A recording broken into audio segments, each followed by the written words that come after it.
130টির মতন চা বাগান রয়েছে, আছে না? এই চা বাগানের শ্রমিকরা, বিশেষ করে নারী শ্রমিক যারা, তারা অত্যন্ত কষ্টের মধ্যে দিনাপাত করতে হয়। তাদের যে আয় রোজগার হয় সেটি তাদের জন্য যথেষ্ট নয়। সেই সকল পরিবারকে, সেই সকল নারীদেরকে আমরা ফ্যামিলি কার্ড দিতে চাই এবং ফ্যামিলি কার্ডের মাধ্যমে তাদেরকে আমরা হয় খাদ্য সহায়তা দিব অথবা তাদেরকে আমরা নগদ সহায়তা দিব, যাতে করে তারা তাদের সংসার সুন্দরভাবে গড়ে তুলতে পারে, সুন্দরভাবে চালাতে পারে।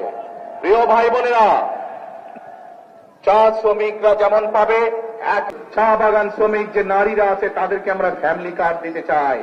এইটা কারা কারা এর সাথে একমত? শুধু যে চা বাগান শ্রমিকরা নারীরা পাবে তা না, অন্য অন্য নারীরাও পাবে এই ফ্যামিলি কার্ড। কারা একমত? কারা চান আমরা নারীদেরকে কার্ডের ব্যবস্থা করে?